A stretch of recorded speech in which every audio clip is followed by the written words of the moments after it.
이 복음으로 너희를 능히 견고하게 하실 지혜로우신 하나님께 예수 그리스도로 말미암아 영광이 세세무궁하도록 있을지어다. 아멘 하고 편지가 끝나는 겁니다.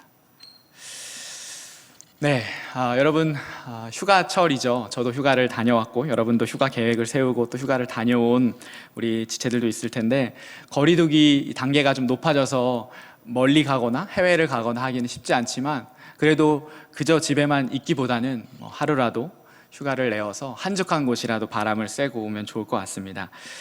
이제 이번 주 8월 달부터 로마서 우리가 큐티를 하고 있고, 또 수련회 역시 로마서 수련회로 준비하면서, 또 하반기 청년부 우리 예배도 다시 시작하면서 로마서를 저도 계속 읽고 있고 또 연구하고 준비하고 있는데요, 공부하면 할수록 쉽지 않은 책이라는 그런 생각들이 들었습니다. 모든 말씀이 물론 그렇지만 로마서 역시 공부할수록 쉽지 않더라고요. 그래서 오늘은 특별히, 저번 주는 우리 담임 목사님 통해서 말씀을 들었고 청년부 안에서 어떤 말씀으로 말씀을 전해야 할까 기도하고 고민하는 중에 특별히 로마서에 대해서 로마서를 어떻게 읽어야 할지, 그래서 오늘 제목은 로마서의 머물기라고 이렇게 정했는데, 로마서를 어떻게 좀 접근해야 할지 약 3가지 정도로 보려고 합니다. 여행으로 비유하면 그렇습니다. 저는 이제 강원도 사람이라서 제주도를 그렇게 많이 간 건 아닌데, 부산 오니까 제가 느꼈던 건, 부산 사람들은 서울에 가는 것보다 제주도를 가는 것을 더 멀리 간다고 생각하지 않고 더 쉽게 생각하고 하더라고요. 그래서 우리가 제주도를 여행을 간다고 한번 생각을 해보고 하면서 이제 로마서를 지금 접근하는 건데요, 제주도가 처음인 사람도 있을 것이고, 제주도를 너무 자주 가서 제 집 가듯이 가는 분도 있을 것이고, 사실 잘 확실히 모르겠는데 제주도가 고향인 사람들도 있을 것이에요. 그렇죠? 그렇다면 그 모든 사람을 데리고 제주도 여행을 만약 제가 가이드로 가게 된다면 어떨까요? 접근하기가 쉽지 않겠죠. 그런 생각들을 했습니다. 로마서도 마찬가지예요. 예레미야 같은 경우는 사실 우리 거의 다 잘 모르거든요. 인문인데, 그래도 로마서는 제자훈련이나 또 여러 가지 로마서 안에 너무 주옥 같은 말씀들이 있기 때문에 우리 지체들이 그래도 꽤 많이 암송하고 아는 지체들도 있을 것이고, 아예 로마서를 처음 읽고 처음 바라보는 그런 지체들도 있을 것이죠. 그래서 어떻게 로마서를 접근해야 할까 하다가, 우리가 제주도를 만약 여행을 처음 간다면 여행사를 끼고 추천 코스로 가잖아요. 그래서 이유림 여행사에 이유림 여행 가이드를 끼고 여러분들이 로마서에 간다라고 생각하면 좋겠습니다. 사실 청년들은 여행사를 끼고 가지 않죠. 그래서 벌써 싱거운 마음이 드는 우리 지체들도 있을 텐데, 그러나 또 한번 잘 생각해 보면, 여행사를 그렇게 여행 가이드랑 같이 간다고 하더라도 100명이면 100명, 10명이면 10명 느끼는 게 다 다릅니다. 똑같은 장소에 가도 다 다르거든요. 각자 느끼는 게. 왜냐하면 그때의 온도나 그때의 색감이나 바람 소리, 이런 것들이 각자마다 느끼는 게 다를 것이기 때문이에요. 예를 든다면 우리가 자동차를 타고 로마서래요.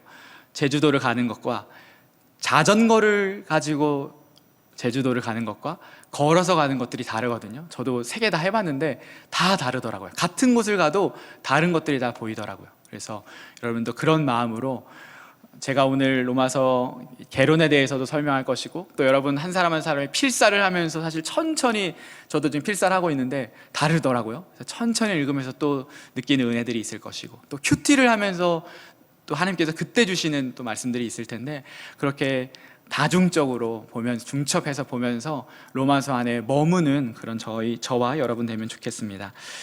굉장히 거창하게 혹은 여러 가지 말한 것 같지만 사실은 별건 없습니다. 로마서 개론을 이렇게 제가 제주도 얘기하는 거예요. 여러분, 개론하면 너무 벌써 딱딱하고 강의 듣는 것 같아서 혹시 그럴까봐 로마서 입문이라고 생각하면 되겠고, 사실 몇 달 제가 설교를 할지도 아직 정하지 않았습니다. 제가 마틴 로이드 존스, 칼바르트, 마틴 루터 그런 사람도 아니고, 우리 담임 목사님처럼 로마서 설교집을 낼 정도의 능력이 있는 사람도 아닙니다. 그저 한 주 한 주 은혜 받은 말씀을 함께 나누면서 그렇게 살아가면 좋겠습니다. 네, 우리 로마서에 머물려면 총 세 가지를 알아야 합니다. 첫 번째로는 로마서의 배경을 알아야 하고요. 두 번째로는 로마서의 주제를 알아야 하고, 세 번째로는 로마서의 주요 단어를 알아야 합니다. 이렇게 세 가지를 좀 안다면 여러분 매일매일 큐티와 필사와 특별히 수련회 가운데 조금 더 접근하기가 쉬울 거예요. 로마서의 배경을 알아야 하고, 로마서의 주제, 그리고 로마서의 주요 단어를 한번 얘기해 보도록 하겠습니다. 첫 번째, 로마서의 배경입니다. 저자와 또 그 저작 시기, 또 장소에 대해서 간략하게 설명하고 싶은데요. 저자는 우리 잘 아시듯이 사도 바울입니다. 1장 1절에 나오죠. 사도 바울. 예수 그리스도의 종인 바울이 로마에 편지를 쓰는 것이죠. 그래서 저자는 사도 바울이고, 시기는 주후 AD라고 하죠. 57년경이라고 지금 알려져 있습니다. 57년도 감이 안 오고, 그죠? 57년이 언제야? 라고 생각하는데, 사도행전에 연결을 한다면 사도행전에서 사도 바울이 3차 전도여행을 하고 있는 중에 고린도에서 적은 책입니다. 고린도에서 로마에 보낸 편지입니다. 그것이 주후 57년경 정도 됩니다. 예수님께서는 주후 30년에 아마도 30년 혹은 33년인데요. 연대기로 따지면 아마 30년이 더 많은 학자들이 지지하는데, 30년에 십자가에서 죽으시고 부활하시고 승천하셨고, 1, 2년 안에 사도행전 초반에 예루살렘 교회가 태동을 하고, 그리고 흩어지고, 그리고 사도 바울이 스데반 앞에서, 그렇죠? 스데반을 죽이는 일에 가담을 하고 사도 바울이 회심을 하죠. 그것이 사도행전 9장이잖아요. 그게 AD 약 33년, 34년이라고 우리가 생각하고 있고, 그 사도행전의 쭉 역사를 가다가 보면 전도 1차, 2차 선교여행, 그리고 3차 선교여행까지 온 것입니다. 그래서 1차 선교여행은 지금의 터키 소아시아 지역, 2차 선교여행은 그 터키에 다시 가려고 했을 때 하나님께서 막으셨고 유럽으로 복음을 보내셨죠. 그래서 빌립보, 데살로니가, 베레아, 고린도, 아테네까지 그렇게 갔던 상황이고, 다시 3차 선교여행 때는 소아시아에 머물다가 로마에 편지를 보냈다라고 생각하면 되겠습니다. 그 말은 무엇이냐면, 지금 사도행전 20장쯤에 지금 사도 바울이 로마서를 썼다는 것이고, 우리 사도행전 큐티를 했지만 사도행전 28장에 보면 사도 바울이 로마서를 결국 가잖아요. 근데 로마서를 쓰고 로마에 간 것이에요. 그렇죠? 그러니까 로마에 가기 전 한 번도 로마를 방문한 적이 지금 없고, 로마 교회도 사도 바울이 개척하지 않은 교회입니다. 이것도 아주 중요해요. 사도 바울이 개척하지 않은 교회가 두 교회입니다. 바울 서신 중에 하나는 골로새 교회, 골로새서의 골로새, 그리고 로마서의 로마 교회인데요. 그렇기 때문에 사실 내가 제자한 것, 내가 복음 전한 것도 아니라서 사실 조심스러운 사실 편지이기도 합니다. 우리 그런 것까지도 한번 생각해 보면서 로마서를 넘어가면 좋겠습니다. 자, 로마서의 배경 중에 또 하나는 장르입니다.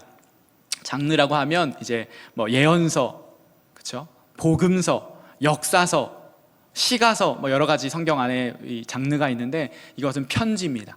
서신서라고 하죠. 편지.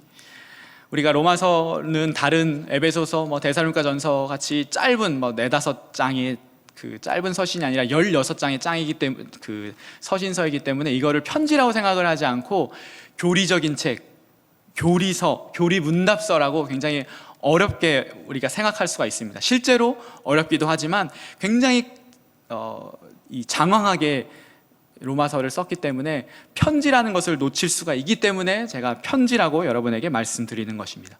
편지는 무엇인가요?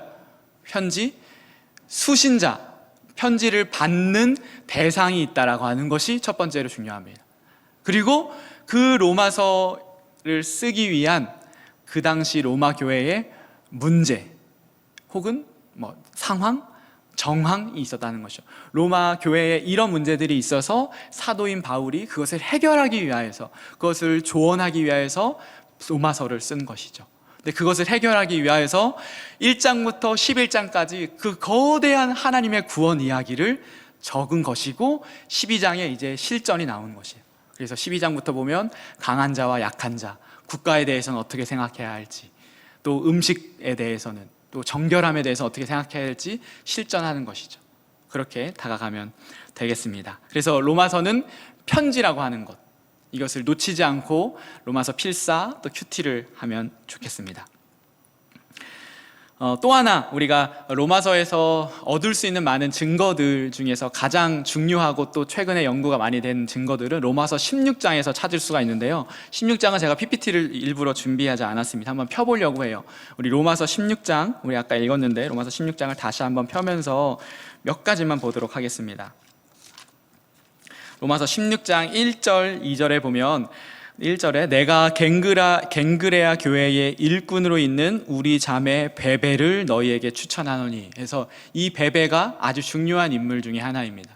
이 베베가 지금 갱그레아라고 하죠. 갱그레아는 지금 로마와 고린도 사이에 있는 도시예요.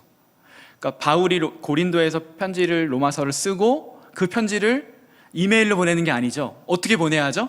어떤 사람을 통해서 보내야죠. 디모데를 통해서 보내던가, 그래서 누굴 통해서 보냈잖아요. 로마서는 누굴 통해서 보냈냐? 이 베베를 통해서 보냈습니다. 이 베베는 여자였습니다. 여인이었어요. 그리고 2절에 보면 너희는 주 안에서 성도들의 합당한 예절로 그를 영접하고 무엇이든지 그에게 소용되는 바를 도와줄지니 이는 그가 여러 사람과 나의 보호자가 되었습니다. 그래서 베베를 설명할 때 1절에는 일꾼, 2절에는 보호자였는데, 이 보호자라고 하는 건 우리로 따지면 후원자, 후견인이란 뜻이에요. 돈이 많다 적다? 겁나 많다. 네. 돈이 엄청 많은 사람이었다고 지금 얘기하는 거예요. 바울이 대놓고 나의 후원자, 베너펙터라고 하는데요, 나의 후원자, 나의 후견자가 되었다라고 하는 것이죠. 여러분, 로마 시대에는 이렇게 여인이 등장하는 것도, 또 여인을, 그 사람의 남편도 아니고 그 사람이 이렇게 돈이 많다라고 하는 표현이 쉽지 않습니다. 로마 시대의 가부장적 사회이기 때문에. 그런데도 베베가 굉장한 지도자의 역할들을 감당했다고 하는 것을 우리가 하나 알아야 되겠고, 로마서 1장부터 15장까지는 단 한 번도 교회라고 하는 말이 등장하지 않습니다. 그런데 16장에 교회가 등장합니다. 우리 담임 목사님 늘 말씀하시지만 교회는 건물이 아니고 사람들의 모임이잖아요. 적어도 로마서 16장 안에서 보면 교회, 다시 말하면 모임, 신학 헬라어로 말하면 에클레시아라고 하는데, 그 모임이 적어도 5개에서 7개 정도의 모임이 있었고, 아직 건물로서의 교회는 없었습니다. 그리고 그 5개에서 7개의 모임들이, 그 사람들이 한꺼번에 모이는 장소도 아직은 없던 걸로 지금 저희가 연구할 때는 보고 있습니다. 그래서 각자의 교회, 그럼 그분들이 어디서 모였을까요? 그게 중요해요. 어디서 모였을까요? 집에서, 네, 가정에서. 그래서 우리가 목장교회, 가정교회라고 하는 것이 이제 여기서 유래가 되는 거예요. 교회라고 하는 건물, 십자가를 세우는 그 건물이 지금 만들어진 것이 아니라 어디서부터 시작했다고요? 가정에서 시작했다고 하는 것이죠. 그리고 또 하나 우리가 알 수 있는 것은, 예를 들어서 12절에 보면, 12절의 마지막에 보면 버시, 14절에 험에, 15절에 네레오라고 하는 이 이름은 노예의 이름입니다. 노예가 이제 해방되어서 이름을 받은 것이죠. 그럼 그것은 무엇일까요? 그 교회의 구성원 안에 베베라고 하는 부자도 있고, 노예 신분에서 값을 주고 해방된 노예도 그 안에 있었다. 그래서 갈라디아서 3장 28절에 보면 남자나 여자나 그 어떤 사람도 차별이 없다라고 하는 것이 예수 그리스도의 복음의 핵심이잖아요. 그것을 이미 초대교회, 예수 그리스도의 복음이 선포된 그 교회 공동체 안에서 이미 생성이 되었다는 것을 우리가 또한 볼 수 있습니다. 지금은 이렇게 부자와 가난자가 같이 예배드리고 남자와 여자 같이 예배드리는 것이 너무나 당연하지만, 사실 우리의 아버지는 좀 그렇고 할아버지 세대만 해도, 한국만 해도 남자 여자가 따로 들었어요. 특별히 부산 쪽에 있는 고신교단은 남자 여자가 아마 기둥도 다르게 해서 했거든요. 제가 중고등학교 때 하스데반 선교사님 올레이션스 집회 가면 남자와 여자 따로 앉혀서 예배드렸어요. 언제입니까? 20년 전인데도. 그만큼 우리가 생각할 때 이건 당연한 것처럼 여기지만 그렇지 않다라고 하는 것이죠.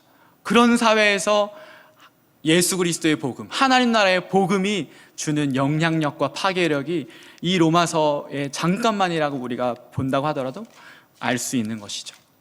또 하나 본다면 아까 말했던 베베, 그리고 로마서 16장을 보면 여인의 이름이 굉장히 많이 나옵니다. 3절에 잘하는 브리스가, 그렇죠? 브리스가와 아굴라가 부부잖아요. 근데 항상 아굴라보단 브리스가가 먼저 나와요. 그만큼 지도력이나 영향력이 여인인 브리스가가 더 컸다는 것이죠. 6절에 마리아, 7절에는 유니아라고도 나옵니다. 이 유니아는 심지어 사도 중에 한 사람이라고 지금 7절에 기록하고 있습니다. 사도 중에 한 사람. 그만큼 이미 그 당시에 세상의 문화, 로마의 문화를 다 전복하는 예수 그리스도의 복음, 하나님 나라의 복음을 우리가 알 수 있겠습니다. 이것이 로마서의 배경 중에 하나이겠습니다. 또 하나 우리가 배경을 하나 보자면 목적을 또한 볼 수 있겠죠. 로마서라고 하는 것이 다른 서신서랑 굉장히 비교가 되는 정말 독특한 서신서입니다. 편지라고 강조하는 이유는 편지가 아닌 것 같이 읽으면 읽을수록 편지가 아닌 것 같아서 그런 거거든요. 이렇게 대단한 거대한 이 하나님 나라의 그 교리서를 왜 바울이 적었을까? 목적은 한 3가지 정도로 우리가 생각할 수 있는데 이 3가지를 다 알고 있으면 좋습니다. 장소 3가지로 생각하면 좋아요. 하나는 예루살렘, 두 번째는 스페인, 서바나라고 하죠. 세 번째로는 로마입니다. 첫 번째 예루살렘은 무엇이냐면 로마서 15장 30절에서 32절의 말씀인데요. 요약하자면 이것입니다. 이방인 교회에서 받은 연보, 이제 우리말로 헌금이라고 하죠. 헌금을 예루살렘 교회, 유대인 교회에게 주기 위하여서 가려고 하는 그 여정 중에 로마서를 쓴 것이고, 특별히 그것을 잘할 수 있도록 부탁한 거예요. 기도 요청을 했습니다. 그 말은 무엇인가요? 여전히 유대인과 이방인 교회 안에 갈등, 바울이 이방인의 사도로, 본인이 유대인임에도 불구하고 이방인의 사도로 부름받았음에도 여전히 유대인 교회인 예루살렘 교회에 사실 그 전에 몇 번이고 방문을 했음에도 불구하고 여전히 두려운 마음, 나를 받아줄까? 이방인 교회를 받아줄까? 할례를 받지 않고 오직 예수 그리스도를 믿음으로 구원받는 이 하나님 나라의 진리를 유대인 그리스도인들이 받을까라고 하는 두려움이 여전히 있었다는 것이죠. 그만큼 나의 편견, 나의 그것들을 깨는 것이 어렵다는 것을 보여줍니다. 그래서 그것을 로마서의 목적 중에 하나라고 생각하면 되겠고, 두 번째로는 스페인입니다.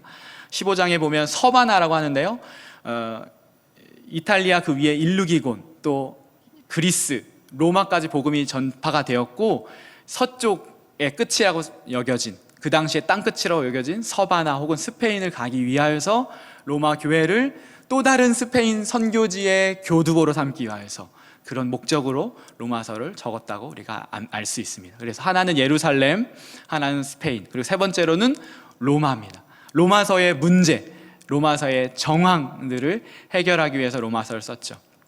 지금 우리가 큐티를 앞장만 하고 있기 때문에, 또 필사나 수련회도 이 8장까지만 하기 때문에 이 뒤에는 모르는데, 13장, 14장에 보면 강한 자와 약한 자라고 하는 표현이 나옵니다. 그것을 우리 이제 공부하면 유대인 그리스도인과 이방인 그리스도인들의 아마 갈등이 있었을 것이다. 그래서 그것을 조금 더 역사적으로 설명을 드리자면, 로마 안에 교회가 세워졌어요. 근데 그 로마 안에도 약 50만의 인구 중에서 10%가 유대인인데 그 안에 또 로마 교회가 세워졌는데, 그 로마 교회 안에 있는 이방인 그리스도인, 유대인 그리스도인들이 아마도 사도행전에 의하면 클라우디오 황제에 의하여서 유대인들이 다 추방을 당하고 로마 교회에 이방인 그리스도인들만 남았습니다. 그런데 이 클라우디우스 황제가 이제 끝나고 네로 황제가 우리가 잘 아는 그 네로 황제가 초반에 들어왔을 때 유대인들이 다시 다 들어오거든요. 그리고 나서 문제가 벌어진 거예요. 당연히 유대인 그리스도인들이 그 사도행전 6장에 보는 것처럼 이방인 그리스도인들보다 권력이나 힘이 쭉 빠진 상태였어요. 그 안에서 자꾸만 분쟁이 생기는 거예요. 그런 가운데서 이제 바울에게 요청을 했다라고, 요 정도까지만 우리가 인문 개론이니까 보고, 또 12장, 13장 할 시간이 있으면 그때 또 더 자세히 말씀드리도록 하겠습니다. 그래서 오늘 바울의 로마서의 배경, 그래서 저작 시기, 그리고 편지라고 하는 것, 로마서 16장을 통해서도 봤죠. 그리고 목적에 대해서 봤습니다. 그렇게 첫 번째로는 우리가 배경을 조금 더 상세히 알면 로마서를 접근하는 데 있어서 조금 더 다가갈 수 있겠습니다. 배경을 알아야 하는 이유는 사실 이렇습니다. 아시잖아요. 그래서 이거 배경 알아서 뭐해? 라고 우리가 질문할 수 있죠. 읽다 보면은, 여러분 이렇게 저한테서 지금 조금이라도 듣고 읽다 보면 이게 딱 맞아지는 게 있어요. 이게 논문 같아 보이고 법정 같아 보이고 또 이제 읽어보면 앞말하고 뒷말하고, 그래서 이게 2장에 보면 행한 대로 구원을 받는다는 거야, 3장에 보면 믿는 대로 구원만 받는 거야, 이게 헷갈리거든요. 네, 이것을 전체 그림을 한번 그린 다음에 가는 것이 참 도움이 되고요. 이를 통해서 특별히 사도 바울이, 또 하나님을 통해서죠, 사도 바울이, 하나님께서 사도 바울을 통해서 1차 독자인 로마 교회에 어떻게 말씀하셨는지 우리가 조금 더 볼 수 있게 되고, 그것이 오늘 나에게, 우리 공동체는 어떤 의미일까 또한 고민해 보게 되는 거죠. 그래서 여러분들이 오늘 듣고 이제 로마서를 읽어보면 아, 그래서 그렇구나 분명히 알게 되실 것이에요. 자, 로마서의 주제입니다. 로마서의 주제를 알아야 하는데요, 우리 잘 아시는 말씀 1장 16절 17절 한번 보도록 하겠습니다. 로마서 1장 16절 17절 말씀 천천히 한번 읽어보겠습니다. 시작. 내가 복음을 부끄러워하지 아니하노니 이 복음은 모든 믿는 자에게 구원을 주시는 하나님의 능력이 됨이라. 먼저는 유대인에게요 그리고 헬라인에게로다. 복음에는 하나님의 의가 나타나서 믿음으로 믿음에 이르게 하나니 기록된 바 오직 의인은 믿음으로 말미암아 살리라 함과 같으니라. 이것이 로마서 전체의 주제입니다. 로마서 1장 18절부터 이제 본론이 들어가는 것이고요, 1장 1절부터 15절까지가 서론이고 16절 17절의 주제문을 딱 던지고 이제 로마서를 시작하는 것이죠. 주제는 이것입니다. 하나님 나라의 복음입니다. 내가 복음을 부끄러워하지 아니하노니 이 복음, 하나님 나라의 복음이 로마서의 주제입니다. 그래서 제가 일부러 하나님 나라라고 하는 표현을 더 적은 것은 우리가 생각할 때에 나 혼자만의, 나 개인의 구원이라고 생각할 수 있어요. 그러나 그것을 넘어선 하나님 나라의 복음, 온 우주적인 복음, 온 피조세계의 복음을 하나님께서는 로마서를 통해 이야기하고 있습니다. 우리 2주 전에 특강 마지막 우리 김기중 목사님 오셔서 생태계의 회복에 대해서 얘기하면서 로마서 8장 얘기를 했거든요. 피조물이 탄식하고 있고 피조물이 그쵸? 무엇을 기다리냐면 하나님 나라를 기다리고 있다라고 하는 거예요. 그 피조물은 단순히 인간만이 아니라 하나님이 지으신 모든 창조물, 피조 세계인 것이죠. 그 말은 더 얘기하자면, 그 말은 단순히 강아지가 구원받습니까? 고양이가 구원받습니까? 내 반려견이 구원받습니까? 라고 하는 사실 1차원적인 이야기가 아니라 어그러진 이 세상 가운데서 동물과 모든 피조세계와 자연이 다 무너지고 있는, 그래서 지금 우리가 이 코로나와 엘니뇨와 이 환경 파괴 가운데 살고 있잖아요. 이 모든 것의 회복을 우리뿐만 아니라 하나님이 지으신 이 피조세계가 고대하고 있다는 것이고, 그것을 노래하고 그것을 적은 것이 바로 로마서라고 하는 것. 그래서 나 혼자만의 구원, 나 개인의 구원을 넘어선 우주적인 복음, 표현을 하자면 하나님 나라의 복음을 이야기하고 있는 것입니다. 그래서 개인의 구원에 우리가 감사하고 또 그것에 묵상을 또 하겠지만, 그것에만 우리가 시야를 이렇게 몰지 말고 하나님 나라의 구원에 대해서, 하나님 나라의 복음에 대해서 생각을 하면서 로마서를 읽으면 좋겠습니다. 그것이 로마서의 주제입니다. 네, 3번입니다. 3번은 로마서의 주요 단어를 여러분 알아야 합니다. 아까 16절 17절 읽었지만 벌써 어렵죠. 복음, 그렇죠? 하나님의 의, 믿음, 이런 것들이 다 어려운데 하나하나씩 한번 조금씩 설명해 보고 우리 주요 단어에 대해서 얘기해 보겠습니다. 첫 번째로 17절입니다. 17절, 1장 17절 한번 다시 한번 읽어보겠습니다. 시작. 복음에는 하나님의 의가 나타나서 믿음으로 믿음에 이르게 하나니 기록된 바 오직 의인은 믿음으로 말미암아 살리라 함과 같으니라. 네, 이제 필사해 보시면 알겠지만 하나님의 의, 그렇죠? 이 의에 대해서 엄청 많이 나옵니다. 그렇죠? 하나님의 의가 나타났다 하는데 과연 이 의를 어떻게 우리가 읽을 때마다 생각하면 좋을까요? 그래서 제가 한 단어를 잡았는데 뭐냐면 바로잡음이라고 생각하면 좋겠습니다. 바로잡음. 바로잡음의 그 반대는 뭐죠? 제가 자주 하는 표현인데 어그러짐, 무너진 것. 원래 하나님께서 창세기 1장과 2장에 창조하셨던 그 창조 세계에서 다 지금 우리의 죄로 인해서 어그러졌잖아요. 나뿐만 아니라 우리 세계가 다 어그러졌잖아요. 그것을 어떻게 하신다? 바로 잡으신다. 그것이 하나님의 의라고 생각하면 좋겠어요. 이 의가 영어로는 righteousness, right의 righteousness에 가는 건데, right는 똑바로 세우는 거거든요. 그래서 바로잡음이라고 생각을 하시면서 어려우면 하나님의 의를 그렇게 대치를 해서 읽으면은 여러분 되겠습니다. 바로잡음은 무엇일까요? 하나님 편에서 이제 두 가지로 여러분 생각할 수 있겠습니다. 이 하나님의 바로잡음, 하나님의 의는 뭐냐면, 제일 첫 번째로 가장 중요한 것은 하나님께서 하나님과 우리 가운데 약속을 하셨죠. 구약성경부터 계속해서 약속을 하셨잖아요. 그것을 우리가 하나님의 약속을 언약이라고 하잖아요. 근데 인간은 그 약속을 지키지 못했죠. 이스라엘은 지키지 못하고 여전히 우리는 그것을 지키지 못했는데, 하나님께서는 그 약속을 지키시죠. 그래서 그 약속에 대한 신실함이 바로 하나님의 의로, 하나님의 바로잡음으로 나타난 겁니다. 그래서 그 하나님의 의, 하나님의 바로잡음이 나타났고, 그 나타난 하나님의 방법이 뭡니까?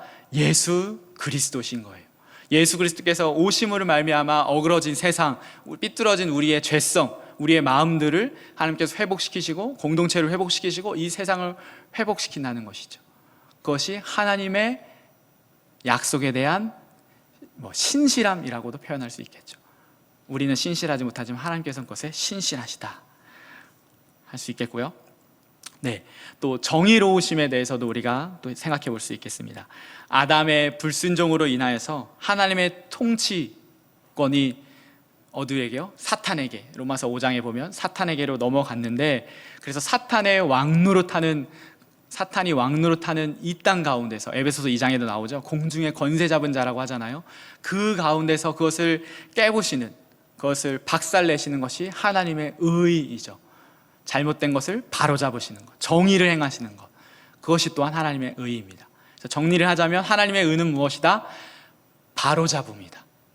네, 이렇게 풀어서 말씀을 읽으시고 접근하면 좋겠습니다. 두 번째, 복음에 대해서도 여러분 한 번 더 알아야겠습니다.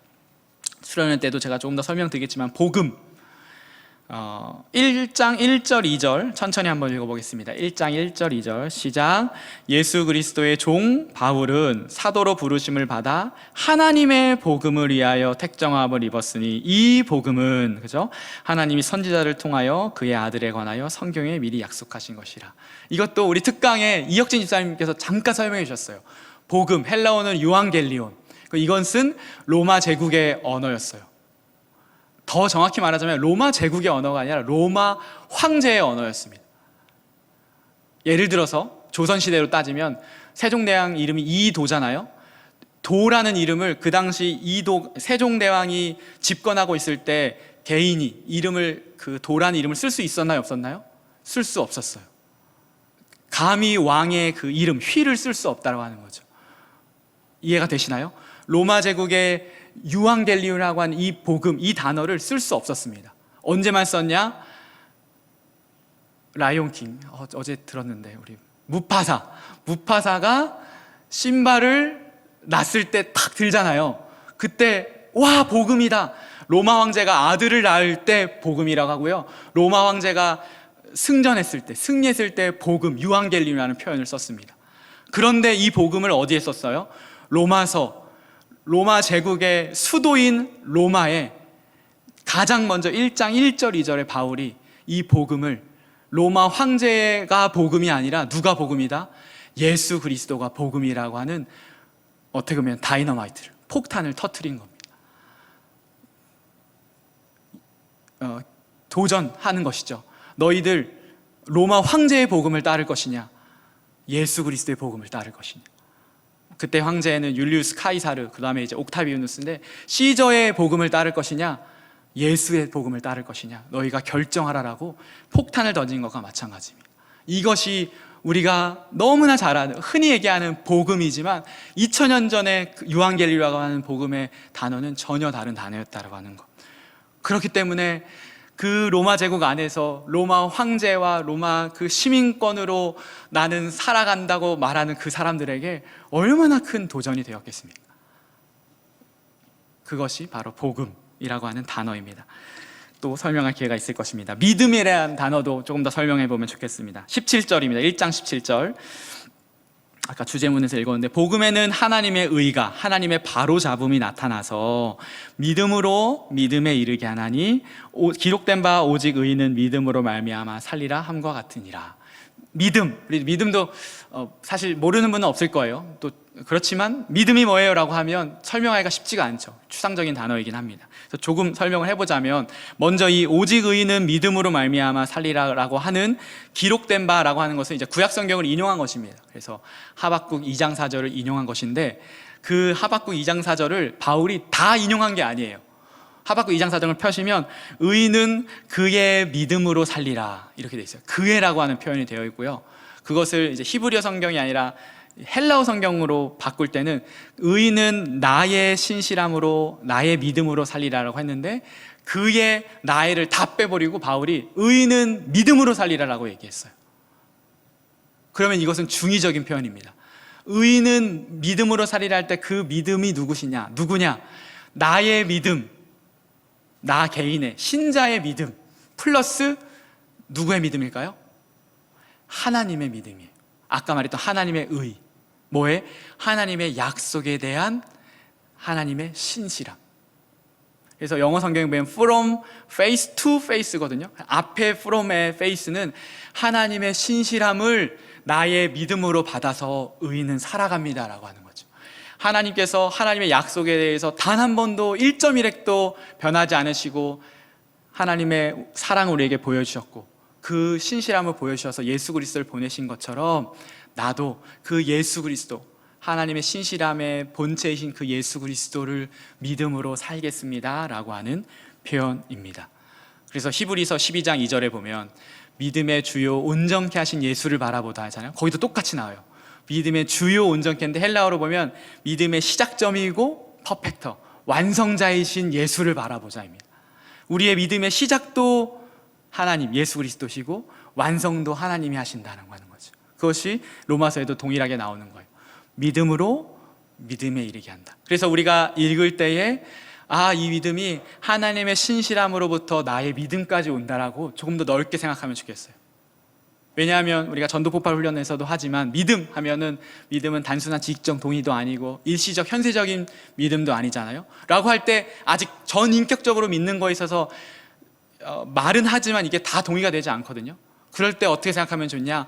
하나님의 신실함과 그것에 대한 나의 인격적인, 나의 삶의 전체에 대한 삶의 반응. 근데 이 반응도 뭔가 이 머리만 말하는 것 같은데, 인격적인 삶의 전체로서의 영적 예배, 우리 로마서 12장 2절 말씀처럼 전 삶을 드리는 것이라고 생각하면 되겠습니다. 그래서 이 믿음에 대해서 결론을 내자면 저는 이렇게 적었습니다. 세상의 작동 방식이 주님이 아니라 예수님이 나의 주님이시고 나는 예수님을 따라가는 지저스 팔로워라고 하는 예수 따름이로서의 그런 믿음이라고 생각하면 되겠습니다. 마지막으로는 죄에 대해서도 생각해야 돼요. 죄라고 하면 제가 설명했죠. 내 인생에 하나님 필요 없어 라고 하는 것. 그래서 그 인생의 주인 자리에서 하나님을 내쫓다는 표현이 쓸 수 있을지 모르겠는데, 하나님을 몰아내고 내가 왕이 되는 것이죠. 그것이 로마서 이제 지금 큐티했죠. 1장, 2장, 3장에서 말하는 죄예요. 그래서 의인은 하나도 없나니 로마서 3장 10절, 3장 23절에 보면 모든 사람이 죄를 범하였음에 라고 얘기합니다. 그래서 죄가 내가 짓는 것, 그래서 그 죄로 인하여서 불의와 추악과 탐욕과 여러 가지를 1장에 보면 나열되잖아요. 한다고 생각하는데, 이제 조금 더 가보면 5장 12절부터 넘어가서 6장 7장에 보면 내가 죄를 짓는 게 아니라 마치 죄를 의인화시켜서 죄가 무슨 권세가 있고 죄의 나라가 있는 것처럼 표현해요. 그래서 그 나라에 속한 사람은 어쩔 수 없이 내 의지와 상관없이 죄를 지을 수밖에 없는 삶으로 묘사를 합니다. 그것이 로마서의 표현 방법이거든요. 그래서 내가 짓는 죄를 넘어서 죄의 권세가 있는 것처럼, 죄의 지배를 받는 것처럼 표현을 합니다. 5장, 6장, 7절에 가보면, 읽어보시면 이제 이것을 듣고 읽어보시면 이제 알게 될 거예요. 그것을 보고 그 안에서 어떻게 해야 돼요? 예수께서 그 죄의 나라라고 표현한다면 죄의 그 왕국에서 예수 그리스도의 죽으심과 부활로 우리를 건지신 것이죠. 죄의 나라에서 의의 나라로, 사탄의 나라에서 하나님 나라로 옮기신 것이에요. 저의 용어가 아닙니다. 골로새서 1장 15절에도 그래, 그의 사랑의 아들의 나라로 옮기셨다라고 분명히 얘기합니다. 예수님께서 하신 일들이 그저 우리가 죄에서 구원받는다는 건데, 그것을 이렇게만 생각하지 말고 아예 죄의 나라에서 하나님의 나라, 의의 나라로 옮겼다고 그런 개념을 하나 더 만들면 5장, 6장, 7장, 8장을 읽을 때 조금 더 접근하기가 편합니다. 그래서 그렇게 생각하시면 되겠고, 그래서 그 죄의 권세를 끊는 것이 그리스도의 죽으심과 부활이다. 그래서 16절에 보면 이 복음은 모든 믿는 자에게 구원을 주시는 하나님의 능력, 파워이거든요.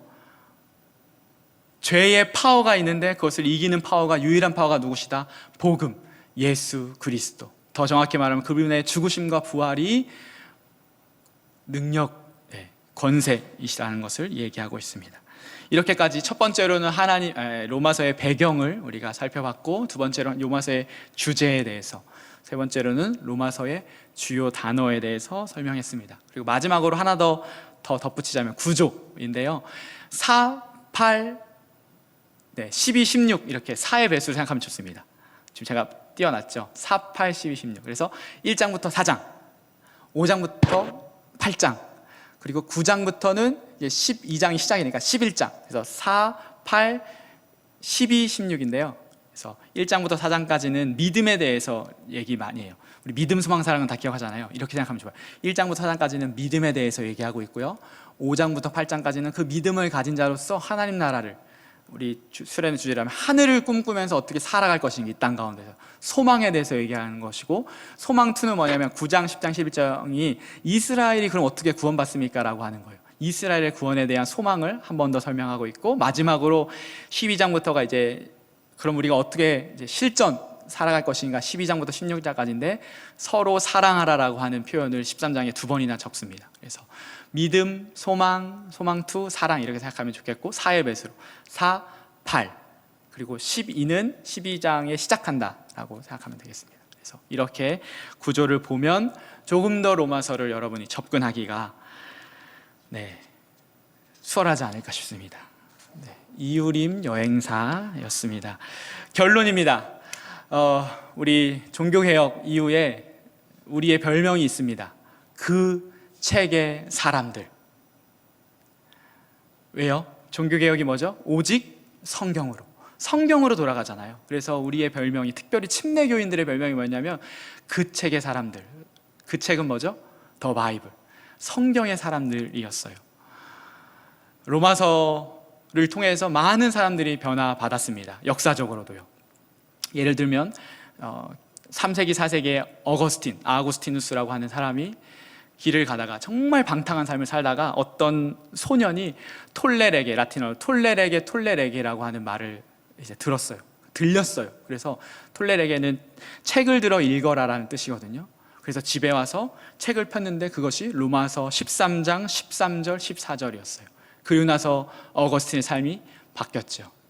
그 말씀은 이렇습니다. 낮에와 같이 단정히 행하고 방탕하거나 술 취하지 말며 음란하거나 호색하지 말고 다투거나 시기하지 말고 오직 주 예수 그리스도로 옷 입고 정욕을 위하여 육신의 일을 도모하지 말라. 이 말씀 앞에 어거스틴이 굴복됩니다.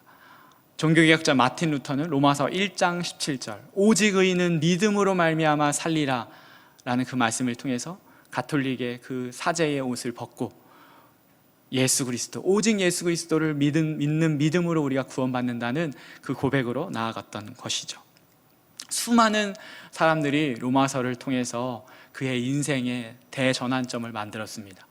그 수많은 사람들 안에 저도, 여러분도 있기를 원하고, 특별히 이번 8월, 9월 또 수련회 가운데 단순히 수련회뿐만 아니라 여러분 필사하면 좋겠어요. 필사하면서 큐티하면서 여러분의 삶에 성령님께서 역사하시고 간섭하시고 말씀하시는 그 하나님을 만나면 좋겠습니다. 그것이 우리의 살 길입니다. 그것을 확신하며 로마서 말씀, 로마서에 머무는 우리 모두 되기를 원합니다. 우리 오늘 로마서 맨 마지막 로마서 16장 25절부터 27절까지 한 목소리로 한 번 더 읽고 말씀 마무리하도록 하겠습니다. 시작. 나의 복음과 예수 그리스도를 전파함은 영세전부터 감추어졌다가 이제는 나타내신 바 되었으며 영원하신 하나님의 명을 따라 선지자들의 글로 말미암아 모든 민족이 믿어 순종하게 하시려고 알게 하신 바 그 신비의 계시를 따라 된 것이니. 같이 읽읍시다. 이 복음으로 너희를 능히 견고하게 하실 지혜로우신 하나님께 예수 그리스도로 말미암아 영광이 세세무궁하도록 있을지어다. 아멘. 우리 한번 찬양하도록 하겠습니다.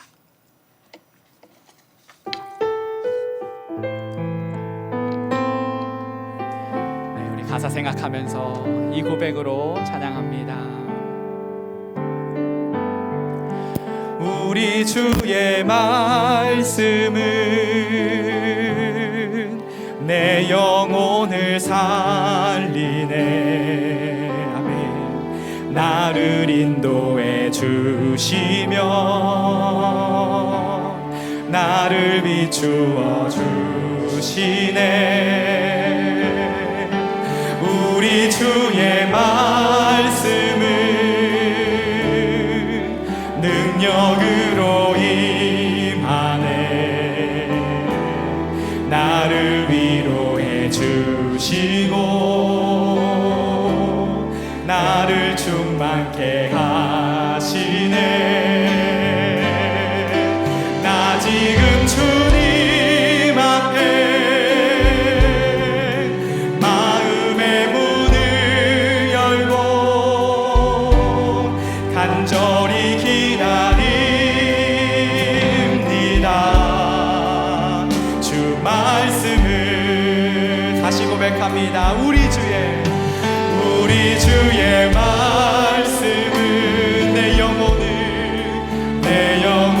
살리네. 나를 인도해 주시며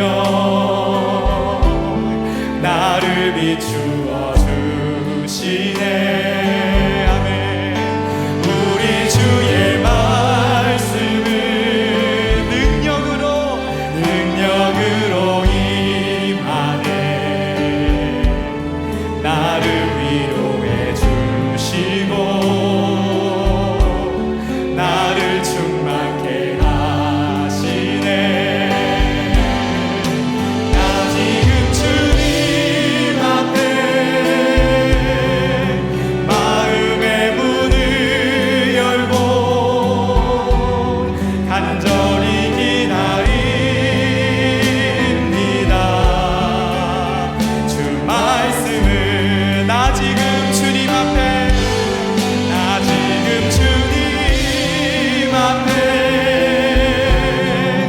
마음의 문을 열고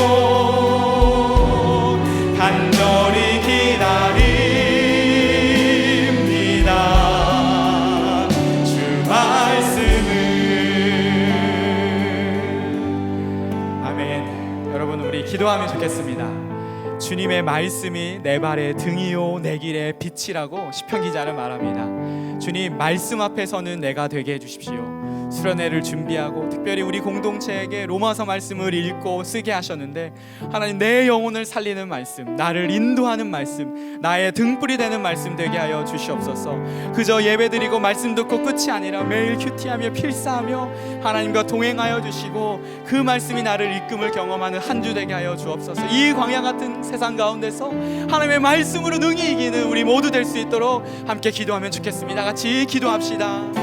하나님, 그렇습니다. 주의 말씀은 내 발의 등이요 내 길의 빛이며, 하나님 이 로마서 말씀을 통하여서 우리 안에 하나님 우리가 어떤 것을 바라보고 살아야 할지, 우리가 무엇을 꿈꾸며 살아야 할지 하여 주시옵소서. 광야 같은 이 땅 가운데서 정말 아무것도 보이지 않는 아무 희망 같은 소망이 없는 가운데서 하나님의 의가 나타나셨습니다. 하나님의 바로잡음을 하셨고 예수 그리스도 그분께서 우리를 위하여 십자가에 죽으시고 다시 사심으로 말미암아 모든 죄의 것들을 우리 안에 있는 모든 사망과 절망을 깨뜨리시고 우리에게 참 소망과 하나님 희망과 복음을 허락하여 주셨습니다. 하나님, 이것이 우리의 복음입니다. 세상의 그 어떤 것도 하나님 이 복음을 또한 우리를 막을 수 없습니다. 그 확신 가지고 하나님과 우리의 사랑을 끊을 수 없다는 그 고백을 우리가 기억하며 나아가는 저희 될 수 있도록 인도하여 주옵소서. 하나님, 내 영혼을 살리는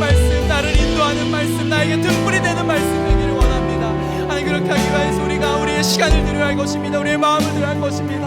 말씀을 읽고 큐티하고 또 필사하며 하나님 매일매일의 삶을 하나님께 헌신하게 하여 주시고 또 수련회를 준비하게 하여 주시고 이렇게 나아가는 우리 모두 될 수 있도록 하나님 인도하여 주옵소서. 이 무더운 여름에 하나님 많은 것들이 지쳐있고 코로나로 인하여서 있는 이 시기 가운데 하나님의 말씀은 살아 운동력이 있어 우리를 하나님 우리의 심령 것을 쪼개는 말씀을 기억하며 나아가는 우리 모두 될 수 있도록 인도하여 주옵소서. 주님 함께하여 주시옵소서. 우리 한 번 더 기도합시다. 말씀을 향한 열정이 살아나게 하여 주옵소서. 나의 하루의 시간, 내 여가 시간을 돌아봅시다. 여러분, 말씀을 읽고 쓰는 시간이 얼마나 됩니까? 그 시간은 내가 지금 어디로 가고 있는지, 어떻게 방향을 삼고 있는지 보여주는 내 신앙의 좌표입니다. 여러분 스스로 점검하십시오.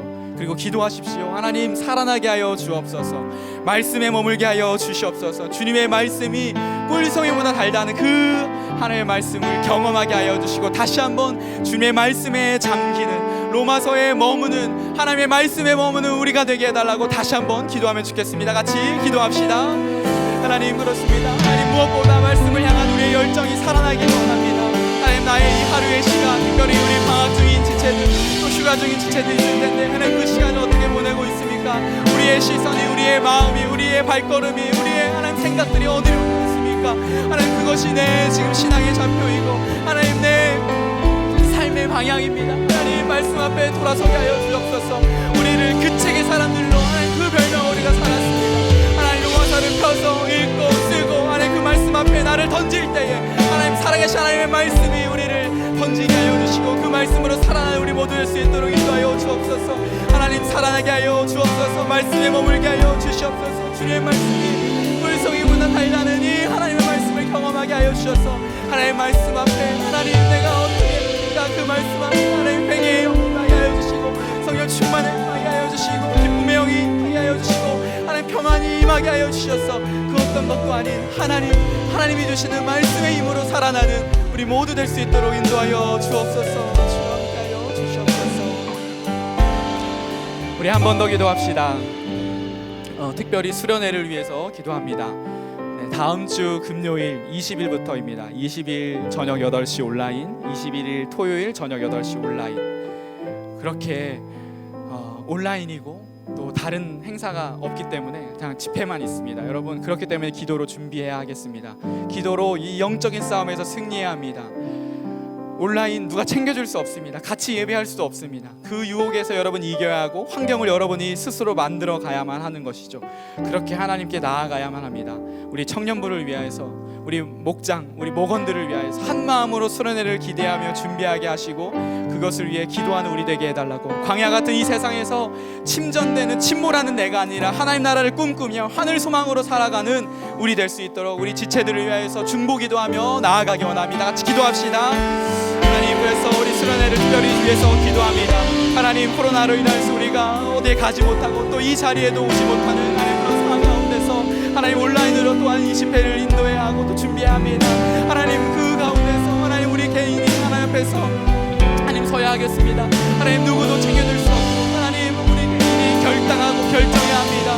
그럴 때 성령 하나님께서 우리를 주장하여 주셔서 하나님 다른 것에 휘둘리지 않게 하여 주시고 그 시간 가운데 다른 유혹에 휘둘리지 않게 하여 주시며 그 운명을 주장하여 주셔서 하나님 말씀 앞에 온전히 서는 시간 되게 하여 주옵소서. 예배를 위해서 기도하게 하여 주시고 그를 위해서 기도할 때에 하나님 영적인 싸움에서 승리하게 하여 주시고 그 무엇을 위해 준비하고 그것을 위하여서 하나님 우리에게 그 사모하는 마음, 갈급한 마음 주셔서 하나님 하나님께 속한 자로서 우리가 그 말씀을 내려주시는 귀한 시간 될 수 있도록 하나님 준비하는 예배팀 또 하나님 모든 해주시고 또 설교를 준비하는 저 하나님 앞에 성령 설교하시고 성령 충만함으로 할 수 있도록 인도하여 주셔서 하나님 세상 가운데서 이 광야 같은 세계에서 하나님 침몰하는 우리가 아니라 하나님 넉넉히 이기는 승리하는 우리 되게 하여 주시고 하나님 나라를 꿈꾸며 하늘 소망으로 살아가는 저희 될 수 있도록 인도하여 주옵소서. 우리 지체들, 우리 목장, 우리 목원들 한 명 한 명 우리 목자들이 이끌고 또 기도할 텐데 하나님 그들의 기도를 들어주시고 우리 목원들 한 명 한 명이 주시고 다시 2학기를 준비하고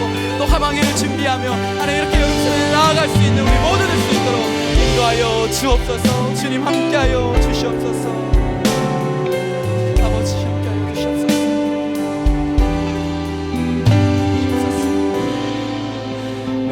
조금만 더 기도합시다. 중보기도 한 번 더 요청합니다. 교회를 위한 기도입니다. 코로나의 장기화와 또 악화로 인하여서 지금 방금 이제 다 내일부터 화요일 0시부터 4단계로 부산도 돌입한다고 합니다. 좀 함께 기도하면 좋겠습니다. 코로나를 위하여서, 또 이 코로나로 인하여서 여전히 힘든 우리 교우들, 성도님들, 다음 세대들, 신앙으로 영적으로 침체되어 있는 분들, 또 경제적으로 정신적으로 어려움에 있는 분들, 또 신앙에 뿐만 아니라 정말 경제적인 그 터전을 위하여서 우리가 함께 기도하면 좋겠고, 특별히 우리 아는 지체들이 있다면, 청년부 안에서 또 기도해야 할 지체들이 있다면 우리가 마음을 다하여서 하나님이 코로나라에서 어려움 당하지 않고 하나님 이 기회에 더 하나님이 광야 같은 곳에서 하나님을 바라보며 하나님의 말씀을 바라보며 나아가는 우리 모든 교회 될 수 있도록, 영암교회 될 수 있도록 우리 청년들이 중보하면 좋겠습니다. 마지막으로 한번 기도하겠습니다. 하나님, 그렇습니다. 끝을 알 수 없는 이 코로나 가운데 또 다시 악화되고 부산도 이제 다시 거리두기 4단계로 이제 가게 되었습니다. 이 시간 가운데서 하나님, 많은 우리 성도님들이, 또 교우들이, 우리 청년들이, 우리 다음 세대들이 지쳐있고 하나님 가운데 있습니다. 하나님, 그럴 때 우리가 다시 한번 일어설 수 있는 것, 하나님, 우리가 기도할 때, 우리 기도의 자리로 나아갈 때, 말씀의 자리로 나아갈 때, 하나님 예배의 자리로 나아갈 때, 하나님 우리 가운데 있는 모든 영적인 바이러스는 사라지고 또한 코로나를 넉넉히 이기는 교회 될 수 있도록 인도하여 주시옵소서. 특별히 경제적인 어려움 가운데 있는, 또 육체적으로 신체적인 어려운 질병 가운데 있는 우리 성도님들, 또 우리 지체들, 하나님 영적인 침체 가운데, 하나님 오랜 침체 가운데 있는, 하나님 온라인 예배로 인하여서 하나님 정말 어려운 가운데 있는, 하나님 쉽지 않은 그 예배 상황 가운데 있는 우리 주님 붙잡아 주시고, 하나님 우리가 정말 한 마음으로 하나 되어서 그를 위해 중보하고 할 때에 하나님 살아나게 하여 주시옵소서. 하나님이 코로나가 지나고 주님께서 우리와 함께 하셨음을 여호와 니시 하나님을 찬양하며 하나님 나아가는 우리 모두 될 수 있도록 인도하여 주옵소서. 이를 위하여서 우리가 더 마음을 숙여납니다. 우리 목장에, 또 우리 아는 지체들, 하나님 그의 삶의 터전과 모든 직장과 사업장들 주님께서 주장하여 주시고 붙잡아 주셔서 하나님 낙심되고 절망될 때마다 하나님 소원 되신 주님을 바라보게 하여 주시고 말씀으로 승리하는 우리 모두 될 수 있도록 하나님 인도하여 주옵소서. 이 무더운 여름 하나님 마음이 건강으로 하여 주시고 안전하게 주시고, 하나님 사단계이지만 우리가 더 말씀 앞에 하나님 예배 가운데 나오는 우리 모두 될 수 있도록 인도하여 주옵소서. 주님 함께 주시옵소서.